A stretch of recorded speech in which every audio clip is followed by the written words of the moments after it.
Jadi jangan sombong. Apa kalian bilang Hasyim Asyari pemikiran cemerlang? Enggak juga. Biasa. Dia satu dari sekian ribu ulama di Indonesia. Hanya kebetulan dia seorang pemimpin ormas yang bertahan dalam waktu yang sangat lama. Maka proses itu membentuk pengkultusan kepada Hasyim Asyari.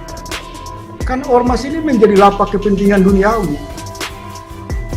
Di mana kalau bisa saya simpulkan, kalau mau cari industri penerbitan proposal terbesar di Indonesia, datang ke PBNU.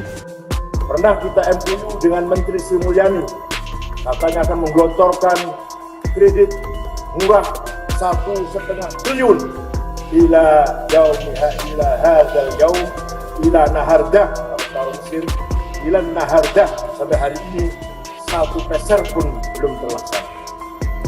Ini biar tahu Anda, biar tahu semua siapa pemerintah kita ini.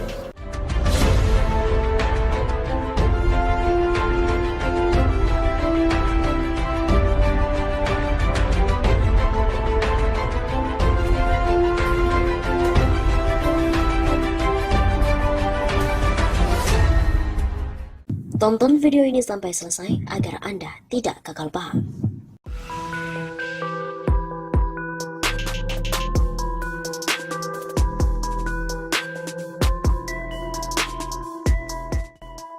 Halo Sobat 651 Sapa, kembali lagi bersama dengan kami untuk mengulas fakta-fakta perpolitikan dan juga informasi terkini di tanah air. Berita kali ini datang dari NU. Faisal sindir lagi NU, gemar jualan ayat dengan proposal recehan, dan cuma dihargai 1,8 triliun rupiah. Pengamat politik sekaligus kritikus Faisal Assegaf kembali memberikan pernyataan tajam kepada salah satu organisasi masyarakat Islam terbesar di Indonesia, yaitu Nahdlatul Ulama alias NU. Kali ini Faisal Assegaf menyebut NU sebagai ormas abal-abal. Kata Faisal, NU kian terbukti sebagai ormas abal-abal usai pamer kebodohan kepada umat. Tak cuma itu, Faisal juga mengatakan bahwa NU merupakan ormas yang gemar jualan ayat dengan aneka proposal receh.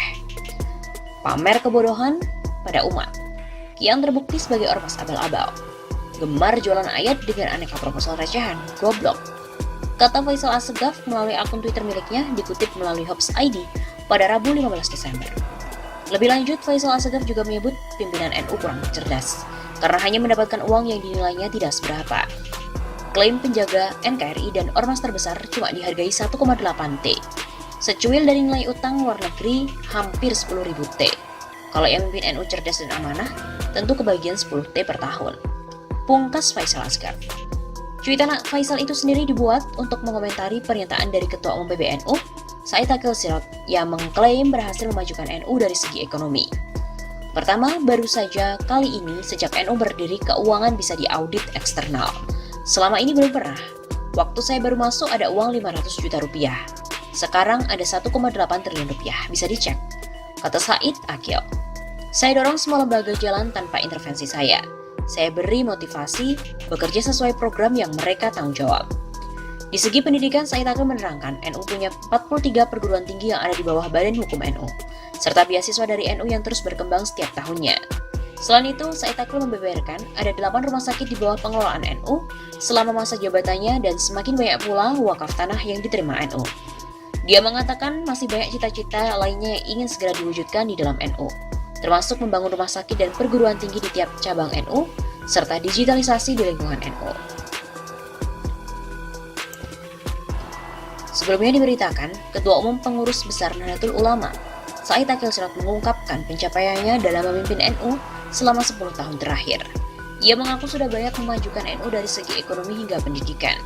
Dari segi ekonomi misalnya, keuangan PBNU bertumbuh baik selama masa kepemimpinannya. Sosok yang akrab disapa Kiai Said Iku menerangkan kini kas NU mencapai 1,8 triliun rupiah. Pertama, baru kali ini sejak NU berdiri keuangan bisa diaudit eksternal. Selama ini belum pernah. Waktu saya baru masuk ada uang 500 juta rupiah.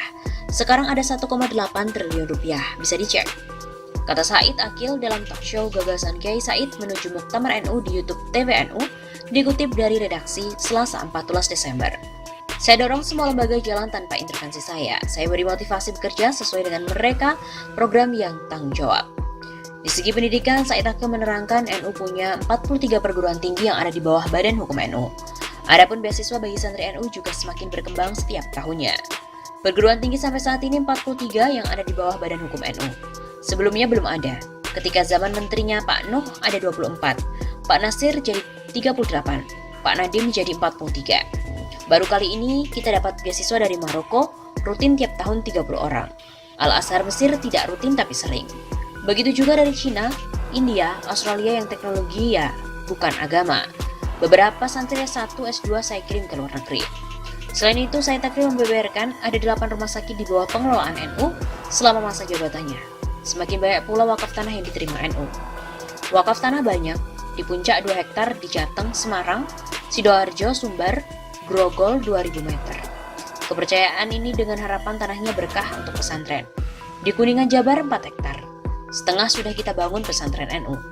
Said juga memastikan apabila dirinya menjabat lagi sebagai ketum NU di periode mendatang, akan lebih banyak perubahan positif di NU. Ia mengungkap masih banyak cita-cita yang ingin diwujudkan, misalnya membangun rumah sakit dan perguruan tinggi di tiap cabang NU. Saya belum puas untuk capaian ini, pengiriman beasiswa kita tingkatkan lagi terutama ke Amerika Serikat, Eropa, Australia, Jepang, Korea yang teknologi, yang agama dan Maroko, Mesir, terus jalan juga sehingga sepulangnya dari luar negeri pelajar-pelajar akan jadi kader NU yang berwawasan luas, cerdas, di samping kita bangga dengan lulusan pesantren.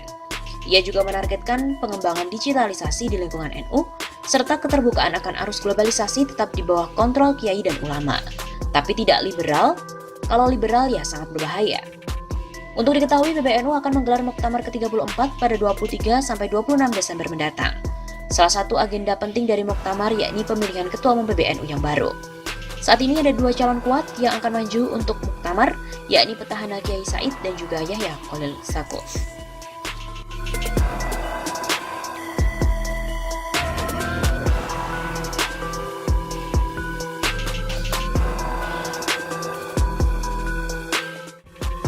Pernah kita MOU dengan Menteri Sri Mulyani, katanya akan menggelontorkan kredit murah 1,5 triliun ila